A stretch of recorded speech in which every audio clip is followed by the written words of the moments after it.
da Democracia inicia o ano de 2022 com uma série de entrevistas sobre a luta pela igualdade e pela diversidade no mundo da política e da sociedade em geral. Abrindo essa série de entrevistas, nós temos o prazer de receber a mãe de Onirê, militante da organização política Reaja, médica do sistema prisional e professora da Universidade Estadual de Feira de Santana, Andréa Beatriz Silva dos Santos. Andréa, seja muito bem-vinda ao Trilhas da Democracia. É um grande prazer recebê-la nesse espaço de debate, discussão, defesa da democracia e dos direitos humanos. Seja muito bem-vinda, Andréa. Olá, Marco. Olá, Sara. Olá a todas as pessoas que estão nos acompanhando, que vão trilhar esse caminho com a gente hoje. É um prazer estar aqui. Quero agradecer muito pelo convite. Espero profundamente poder contribuir para reflexões e esse debate muito importante para nós. André, eu gostaria de iniciar essa nossa conversa, esse nosso diálogo, com dados biográficos.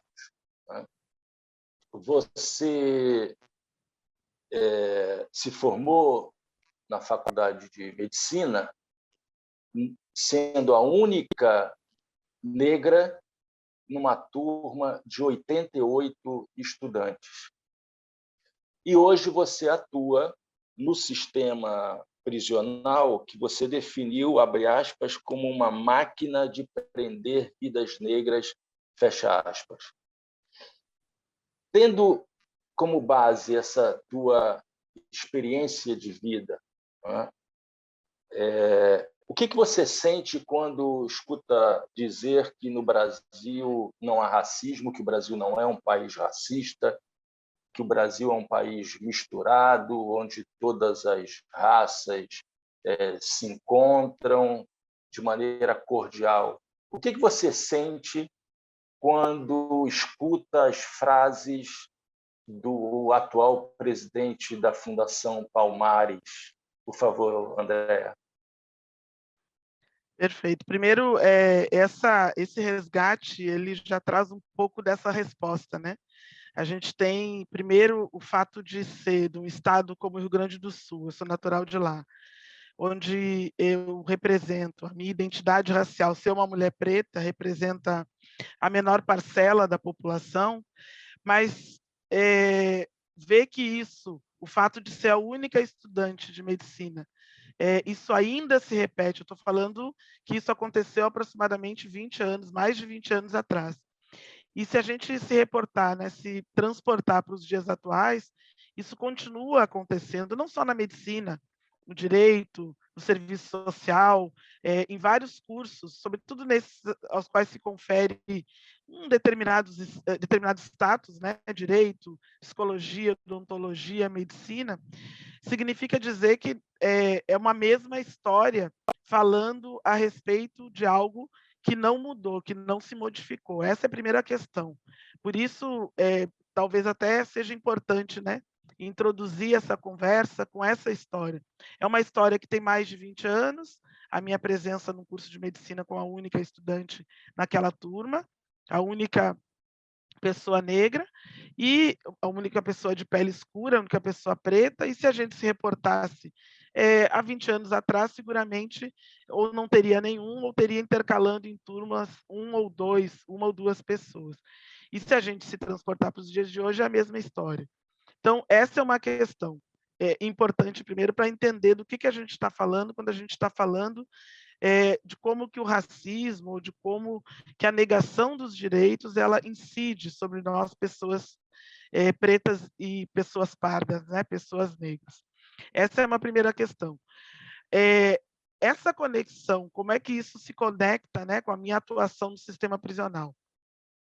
Justamente por essa compreensão, por entender que num país, mesmo eu estando no estado onde eu represento minoria da população, como o Rio Grande do Sul, ou estando no estado como a Bahia, onde eu represento maioria da população, invariavelmente a gente se encontra com muitas dificuldades, e a gente pode falar que são muitas as iniquidades no acesso aos diversos bens.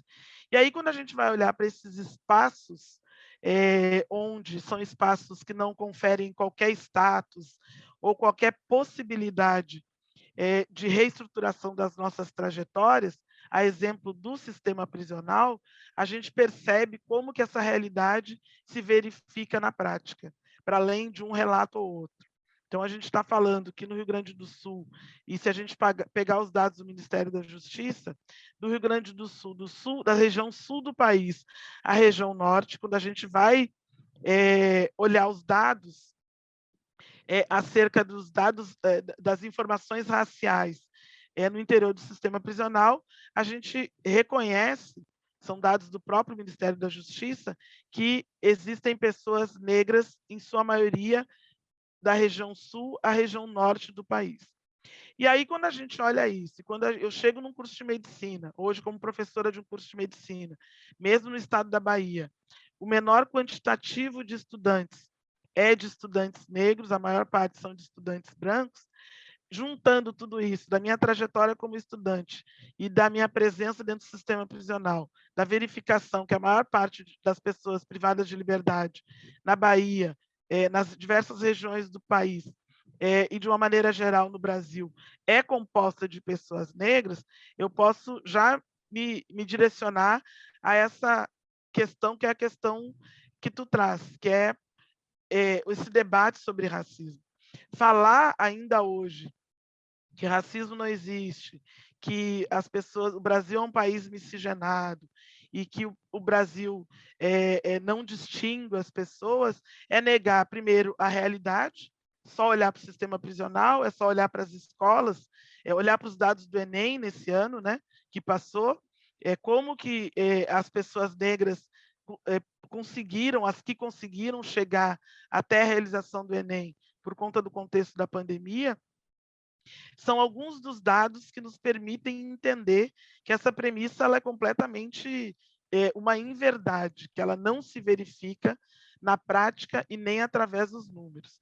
Inclusive, esse debate, né, sobre a democracia racial, sobre o fato de que o Brasil é um país democraticamente racial, estruturado de forma democrática no que diz respeito à raça, é uma grande inverdade e é já uma teoria, uma premissa já destruída, desconstruída pelo próprio movimento negro organizado e sério no país, desde os anos 30, quando vem destruindo, né, desconstruindo, derrubando todas essas teorias que sempre quiseram negar a nossa existência, a nossa presença em solo brasileiro.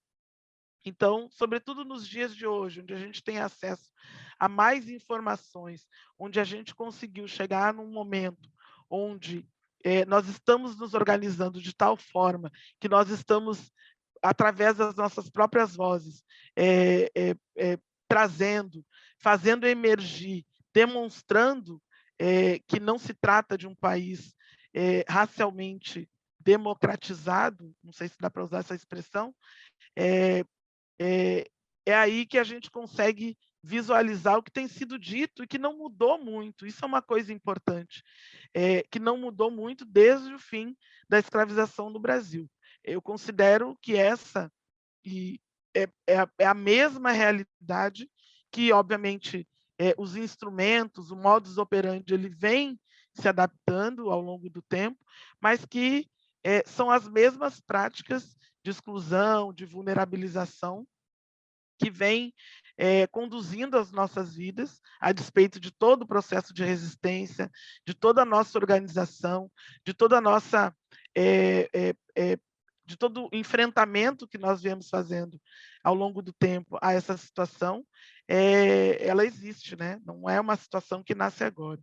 E quanto às declarações, né, dessa pessoa, eu acho que, primeiro, uma coisa que para nós é importante, o racismo, o ódio racial antinegro, a negação da nossa humanidade, ela não se inicia nesse momento.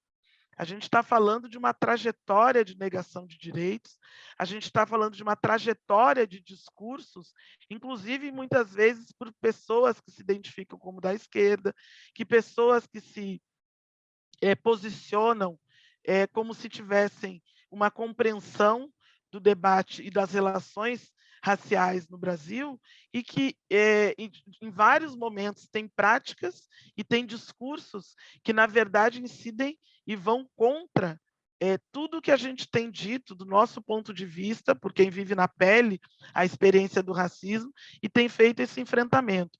Então, o que um representante de uma instituição que tem um peso para o povo negro nesse momento diz, na verdade não se inicia com ele, né? As instituições elas trazem uma história, inclusive o modelo que a gente tem no país de quem gerencia efetivamente, de quem governa essas instituições. Então, eu considero que essa fala dele não é uma fala isolada, não é uma fala que nasce hoje também e nem começa com ele. A gente tem outras pessoas também que têm essas falas. Então, para mim não gera uma grande surpresa. Até porque a gente tem, ao longo da história, muito mais pessoas negras que têm representado o país de uma forma séria, representado o país, estou dizendo o povo negro, né? De uma forma séria, de uma forma responsável, com uma compreensão profunda das relações raciais e que tem feito esse enfrentamento, a exemplo do próprio Oswaldo de Camargo, um grande militante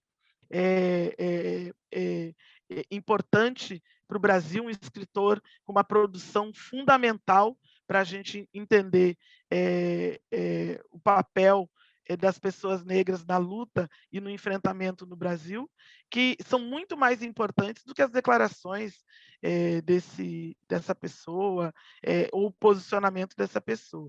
Então, acho que isso que é importante, né? A gente precisa olhar a história, olhar toda a história, não somente esses pontos, né, que em determinados momentos ganham visibilidade, mas se a gente entender essa história ao longo do tempo, a gente vai perceber que não se inicia com essa fala ou com o boicote, né, à Fundação Cultural Palmares, a tudo que ela representa.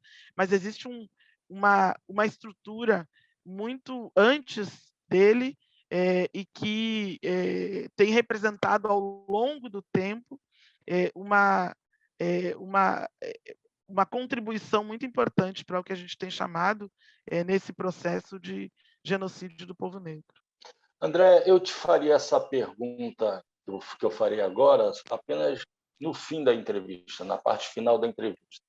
Mas já que você fez referência à posição de certos militantes de esquerda, ativistas de esquerda, eu gostaria de fazê-lo agora, antecipar essa pergunta.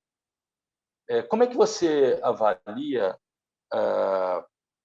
a difusão de críticas ao identitarismo, eu colocaria identitarismo entre aspas, que partem tanto da extrema-direita, o que é compreensível, mas também de intelectuais, políticos do campo das esquerdas, né? Marxistas e não marxistas. Como é que você encara esse tipo de crítica que tem ganhado força ultimamente? Perfeito. Primeiro, eu gosto, a gente, dentro da Reaja, a gente tem discutido algumas questões ao longo do tempo que são fundamentais. A gente, durante um tempo, foi buscar entender melhor, né, essas críticas que tem duas coisas, né, que incidem sobre a Reaja. Uma é de ser radical, isso para nós é importante, é fundamental, porque a gente busca as raízes da estrutura dessa sociedade que nos coloca numa situação de desvantagem, e a outra é de ser um debate, em alguns momentos, identitário, como se fosse algo superficial. E nós partimos do pressuposto de que o significado mais importante de identitarismo que nós nos apoiamos foi o cunhado por um grupo de feministas negras nos anos 70, de um coletivo chamado Combahee River, onde elas traziam para o debate do campo político o debate de que isso que estava sendo chamado, que hoje é chamado de identitarismo de uma maneira distorcida, mas esse significado para nós de que é importante uma leitura dos diversos modos de existir. Ou seja, óbvio que elas trouxeram para o conceito de interseccionalidade, de entender como que as várias formas de opressão incidiam sobre mulheres negras, sobretudo mulheres negras lésbicas, mas buscar essa identidade para que ela faça emergir uma luta contra a opressão. Isso é o fundamental para a gente. Então, se esse for o ponto de partida, nós não temos problema com isso. A questão é que, ao longo do tempo, isso foi sendo utilizado, inclusive mal utilizado em alguns momentos. E aí, o nosso questionamento é o seguinte, e a minha visão: como que eu posso olhar o mundo e enfrentar esse mundo por outro ponto de vista que não seja a identidade que me coloca nesse mundo e a identidade que, diante de uma hierarquia que foi estruturada na sociedade, ela vai localizar, identificar e me permitir, do ponto de vista dessa sociedade que a gente vive, machista, racista, sexista, homo, transfóbica, enfim, como que eu não vou me identificar, eu não vou me olhar, eu não vou construir um mundo a partir dessa identidade. Quer dizer, é inviável. Eu acho, na verdade eu tenho certeza, que tem uma coisa que é como a supremacia branca ela se localiza, ela se assenta com muita tranquilidade em qualquer lugar. As pessoas brancas, elas vivem as suas vidas transitando, sem sequer, às vezes, pensar nessa identidade. Parece que sempre que a gente fala de identitarismo, a gente está falando de pessoas que não são pessoas brancas, né? Mas é importante pensar nisso. Por que a gente está falando nisso? Porque existe uma identidade que é conferida a determinados grupos, e nós não somos uma minoria nesse país, mas que é uma identidade que, a partir dela, é conferida uma negação desde a humanidade até os acessos. Então, para mim, a crítica que é feita, ela essencialmente ela é feita por pessoas brancas, sejam de direita ou seja de esquerda, que se assentam, que têm uma certa tranquilidade, que têm uma certa possibilidade, inclusive, de transitar nos vários lugares, sem ser questionadas sobre a sua identidade, sobre a sua trajetória. Então, essa é uma primeira questão, a maneira como eu me vejo no mundo. Não existe outra possibilidade de eu viver nesse mundo, de eu construir um mundo possível para as pessoas parecidas comigo, entendendo que nós não temos o mesmo acesso que diversas outras pessoas, a partir disso que me constitui, que é a minha identidade, que é o marcador da pele, que é a maneira como o mundo me olha e trata. Então, não existe outra possibilidade. E eu diria que essa crítica, ela nada mais tem a ver com uma impossibilidade construída nesse mundo, que é da supremacia branca, de olhar, de recuar diante do mundo que lhe serve e poder, pelo menos, ouvir, né? Se permitir ouvir como que as outras pessoas se identificam, vivem esse mundo, experienciam a vida num mundo tão hostil e que não é hostil para pessoas brancas. Então, acho que essa conversa que ela vem de esquerda e de direita, primeiro a gente tem que resolver uma questão maior e depois a gente resolve essas questões que vocês estão trazendo. Não, a gente está ainda num debate sobre humanidade. Esse é o debate da Reage, uma humanidade que não nos é permitida. E essa humanidade que não nos é permitida, que faz com que há 20 anos atrás, há mais de 20 anos atrás, eu fosse a única estudante negra num curso de medicina e que hoje a gente vive essa mesma situação.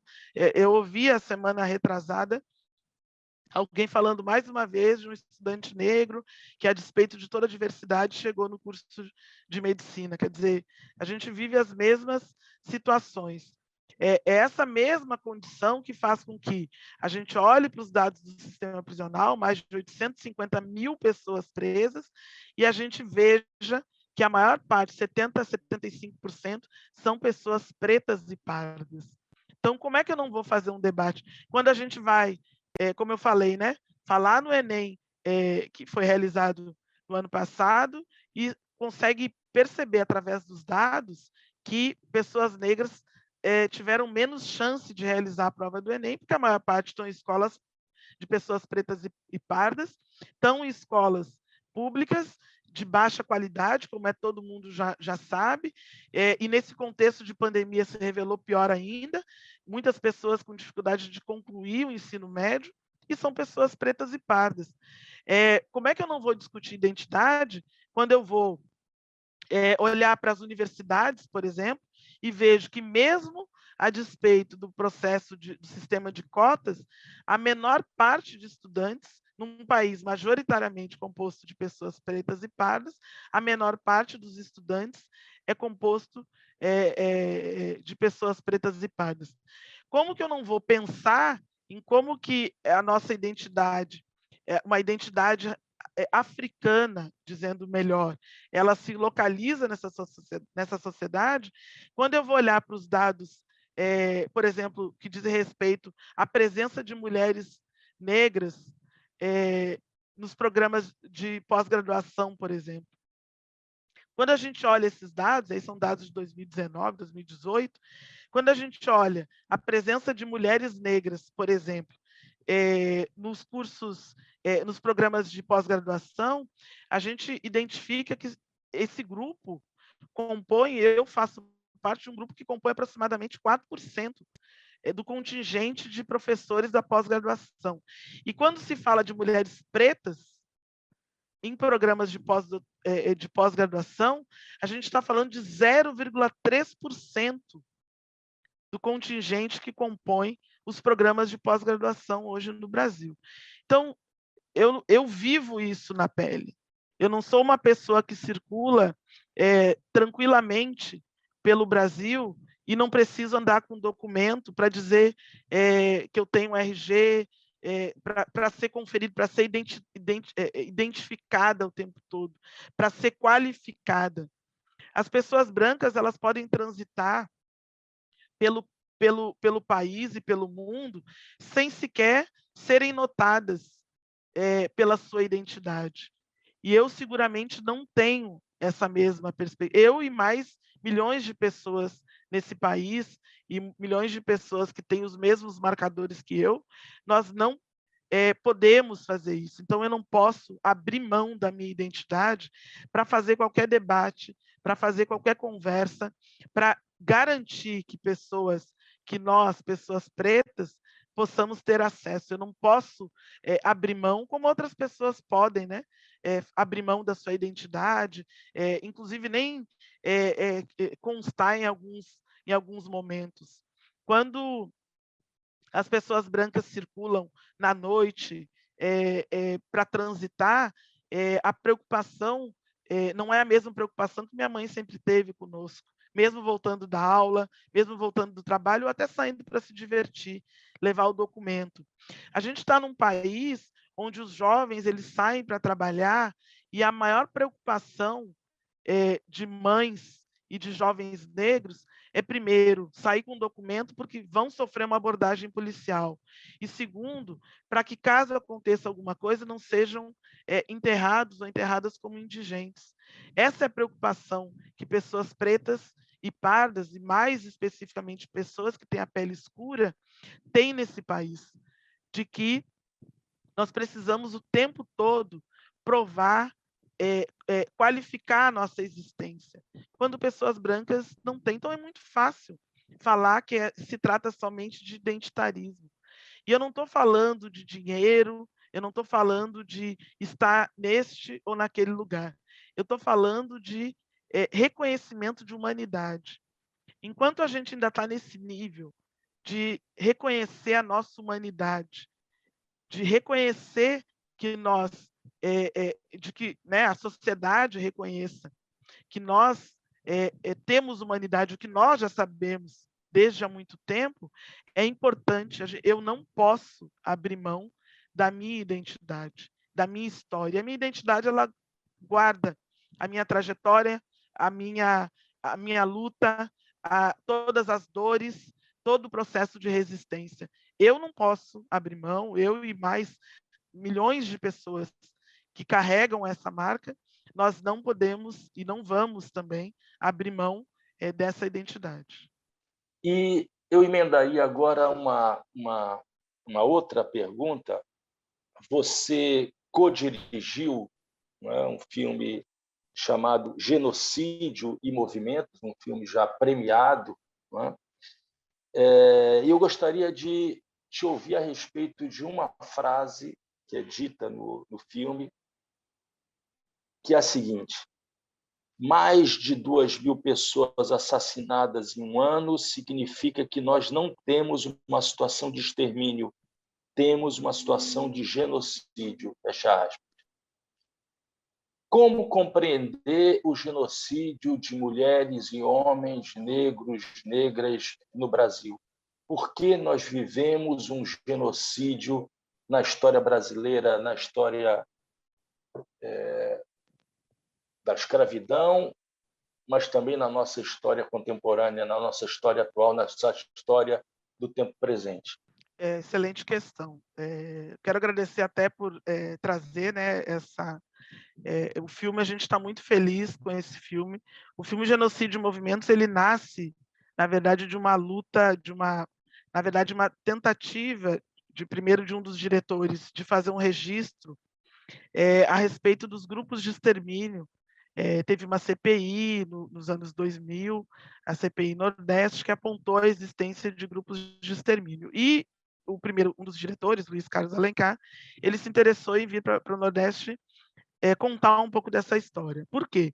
Porque a gente tem um dado objetivo, né, que sempre salta aos olhos, que é o dado morte, né? Então a gente fala de eliminação, de extermínio, isso chama a atenção. Quantos morrem, né?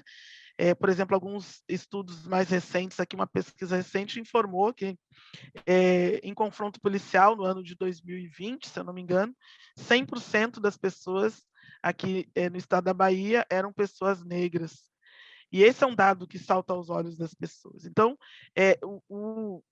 no início, né, o documentário ele vai tratar disso, e ao longo do tempo, no encontro comigo e com Hamilton Borges, que é o outro diretor, Luiz Carlos foi entendendo exatamente o que a gente estava dizendo, que não se tratava de um extermínio, não se tratava de matar, ainda que seja uma tragédia nas nossas vidas, a eliminação física de 2.000 pessoas. Mas o que a gente fala, e a gente trabalha com um termo chamado sequela, que é um contínuo de violências que começa lá no processo de escravização.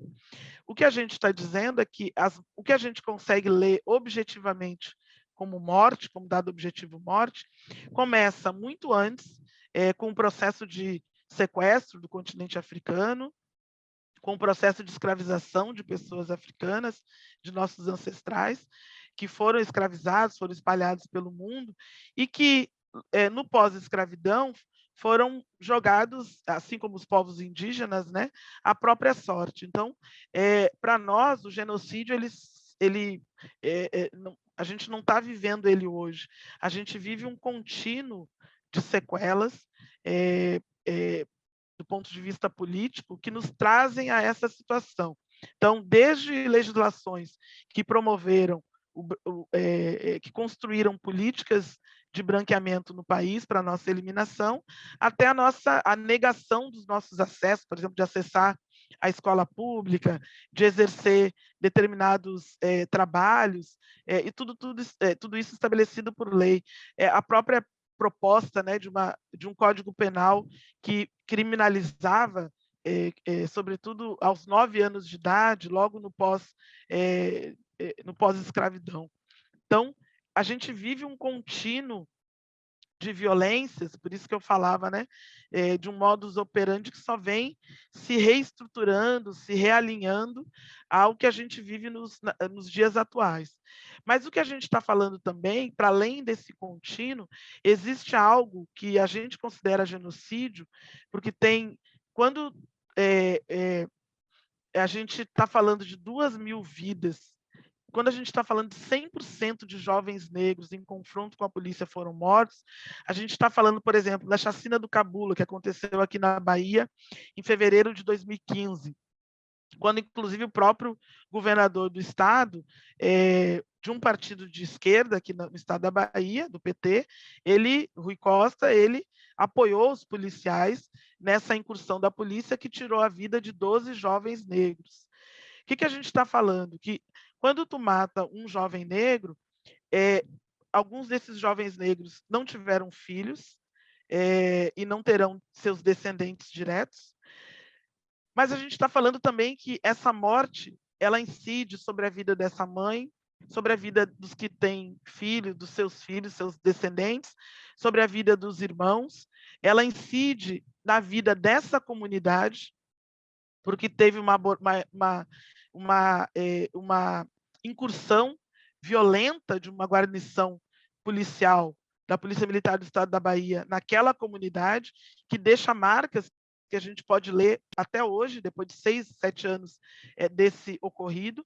Então, existe um contínuo de violência que não se expressa de maneira objetiva, pela eliminação física, mas mulheres que entram em depressão, mulheres que evoluem para a morte, porque se abandonam, tamanho sofrimento, mulheres que têm filhos desaparecidos, que seguem procurando por 20, 25 anos, 30 anos. Inclusive, no próprio documentário, a gente traz alguns desses relatos de mulheres que buscam seus filhos que foram subtraídos do convívio com suas famílias em suas comunidades depois de abordagens policiais, como o caso de Amarildo, né, no Rio de Janeiro, e que até hoje a família não conseguiu sequer ter acesso ao corpo para encerrar essa etapa diante dessa eliminação física.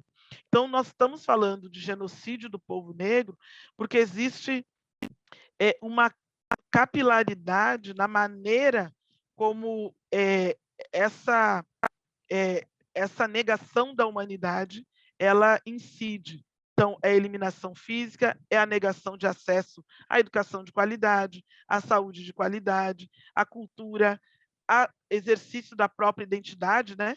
Em vários momentos, a gente consegue, por exemplo, ver na televisão, e aí as pessoas só valorizam porque consegue se fazer um registro. Por exemplo, quando um menino sai com seu cabelo black, ou quando sai rasta, ou enfim, tem dreads que sai nas ruas e ele recebe uma abordagem policial extremamente violenta por conta da negação da sua identidade, por conta da negação da sua humanidade. A gente reconhece que se trata também de um dos pseudópodos, a gente pode dizer, um dos braços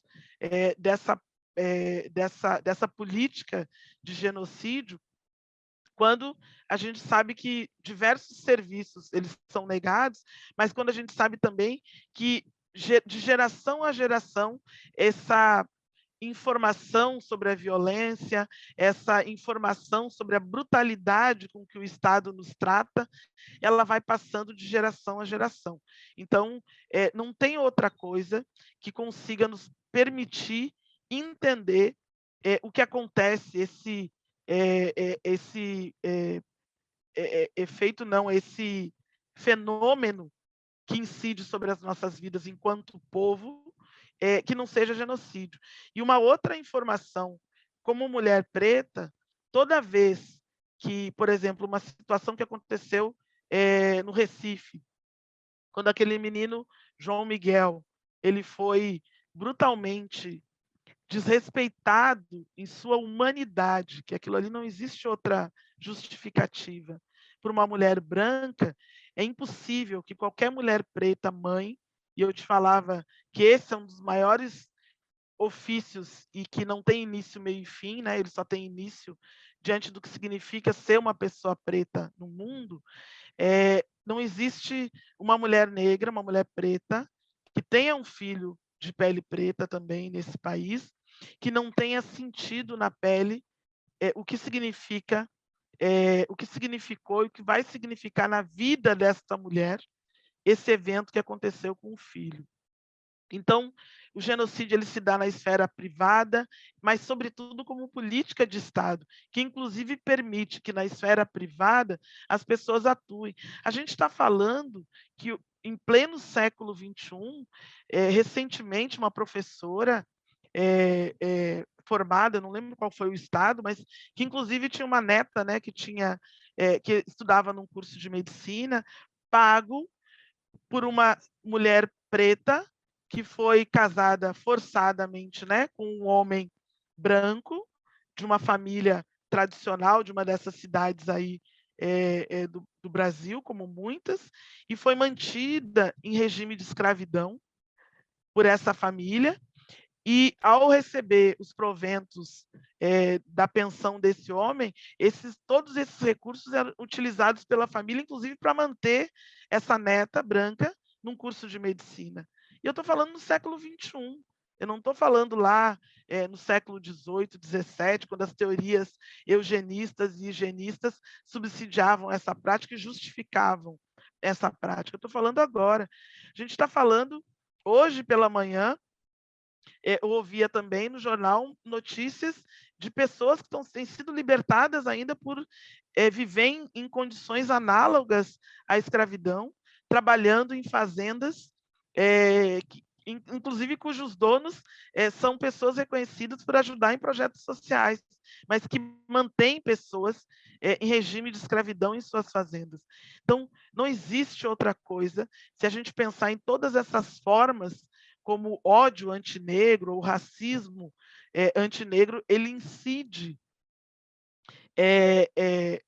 nas nossas vidas, em todas essas áreas. Eu poderia seguir aqui o dia inteiro falando de inúmeros exemplos, e seguramente eu sei que também tu tem imagens de situações extremamente violentas, mas que dizem respeito a uma política de Estado que permite que o Estado incida sobre nós, quando nega o nosso direito, principalmente, primordialmente, à humanidade. E através dessas várias maneiras, e algumas delas eu trouxe aqui. André, você fala de um passado que insiste em não passar, né, na história brasileira. Mas eu gostaria de terminar essa entrevista com a boa nova representada pela eleição, exatamente ao mesmo tempo em que o Brasil entrava nessa espiral de ofensiva da extrema-direita, né, a eleição para a Câmara de Vereadores, para Assembleias Legislativas, principalmente, de várias mulheres jovens negras que, e essa é a minha pergunta, parecem ser apenas a ponta do iceberg de uma movimentação na sociedade de inúmeros coletivos, inúmeros movimentos, organizações formados por jovens negros, negras, mulheres, né, que vêm se desenvolvendo nos últimos anos. Eu gostaria que nós finalizássemos essa entrevista com essa tua análise sobre esses movimentos de resistência ao racismo institucionalizado, essa política de Estado genocida contra a população negra do Brasil. Por favor, André. Perfeito. 2020, acho que foi um ano bastante importante, se eu não estou enganada, as eleições foram em 2019, né? Foi um ano importante porque a gente se deu conta, desculpa, foi 2018. Eu me deparei com uma das notícias que eu considero mais importantes, né?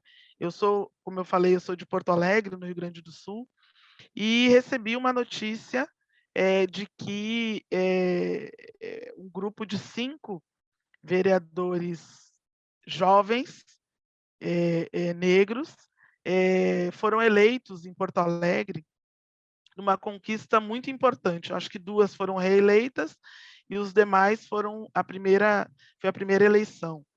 entraram para a primeira gestão da Câmara de Vereadores de Porto Alegre. Mas, imediatamente, houve a manifestação, e aí é nesse sentido que não existe uma surpresa, porque essa é uma história da sociedade brasileira.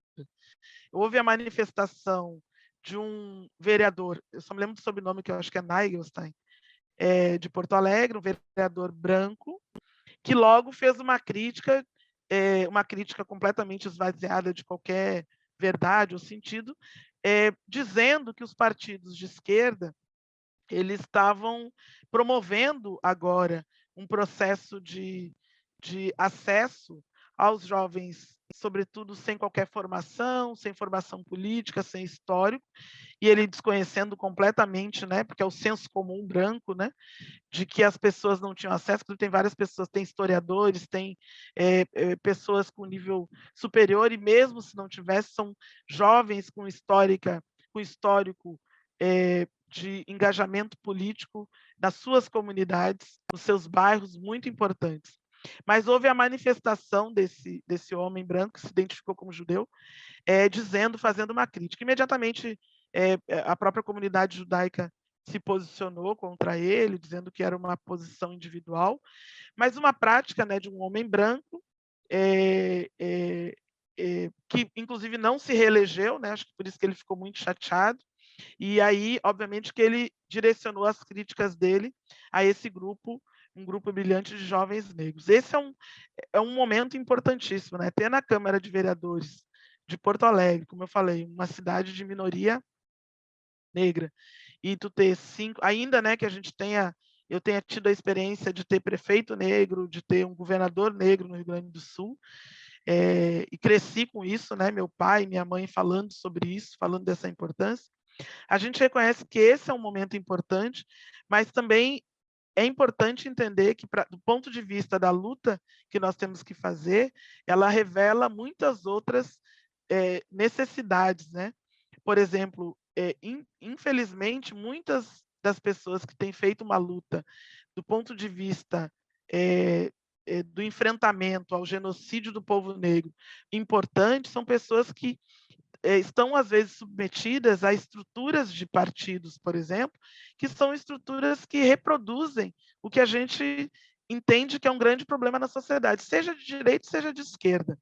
São partidos compostos, em sua maioria, por homens brancos, e o papel das mulheres e das pessoas trans, em algumas situações, tem sido ainda um papel secundário.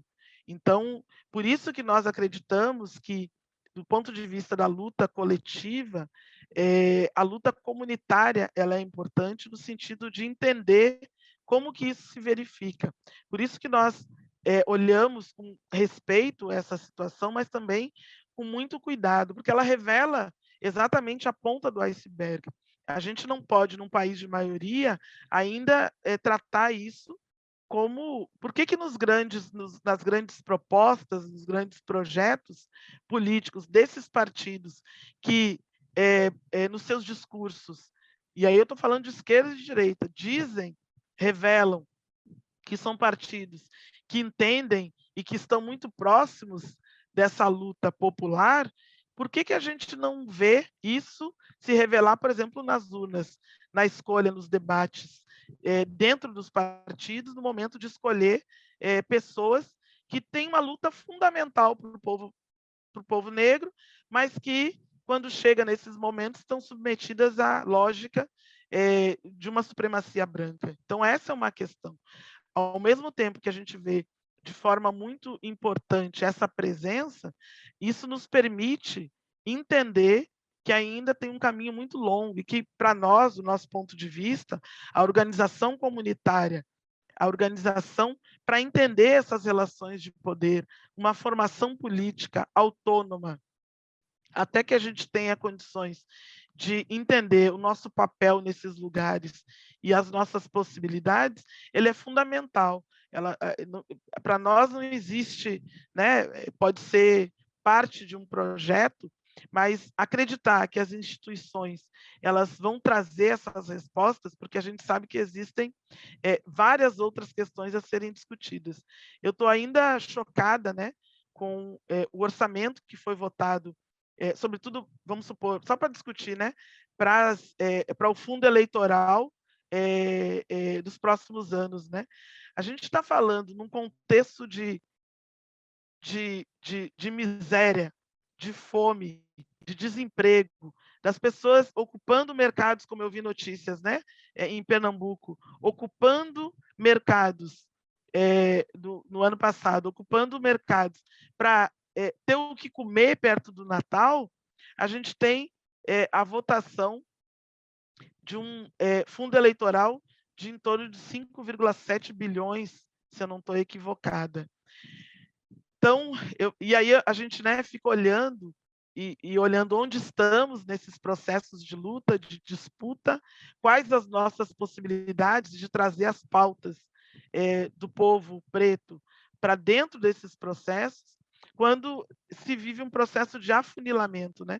A gente sai de uma base, e aí os partidos de esquerda gostam muito, né, de falar da base preta, basicamente, negra, e quando a gente chega, vai afunilando, vai subindo, e a gente olha para os candidatos e candidatas ou candidates, eles não refletem isso. Então, tem muito a ser feito ainda. Para quem acredita no processo institucional, no processo eleitoral, obviamente que pode estar olhando de uma outra forma. Mas para nós que acreditamos na necessidade de uma estruturação comunitária e, a partir daí, construir essa trajetória e entender quais são os papéis e as alianças possíveis, né? Porque ao longo do tempo tem sido muito difícil nessas relações, nessas alianças, a maneira como as pessoas que representam as pessoas negras têm entrado, né? Nessas alianças, né? O que tem estado em jogo. E a gente tem perdido muito. Então, a gente olha com respeito para essa presença, mas, ao mesmo tempo, a gente precisa entender todo o processo, né, que levou a essa presença nesses espaços e quais são os grandes desafios que a gente tem. Porque o que a gente tem visto ao longo do tempo é que, por exemplo, a presença de Obama, ela não mudou tanto a realidade de pessoas negras nos Estados Unidos, acho que é um exemplo, né, importante, quanto as pessoas esperavam, né? Senão a gente não teria tido George Floyd, Sandra Bland, Trayvon Martin, que foi anterior, mas eu acho que foi anterior à gestão dele, mas a gente não teria tido, e tantos outros, né? A gente não teria tido uma situação de tanta brutalidade. E eu não estou falando nem de acesso a emprego, renda, estou falando de direito à vida, de tanta brutalidade, de tanta negação de possibilidades para o povo negro nos Estados Unidos, num país onde representa a minoria da população. Então, a gente precisa olhar essas situações e esses exemplos para entender ainda como que a gente pode conduzir as nossas relações também nesses espaços, né? Andréa Beatriz Silva dos Santos, militante da organização política Reaja, médica do sistema prisional, professora da Universidade Estadual de Feira de Santana e, principalmente, mãe de Onirê. Muito obrigado, Andréa, por essa entrevista. E o Trilhas da Democracia continua a série de programas sobre luta pela igualdade e pela diversidade no mundo político e na sociedade na próxima semana. Até lá.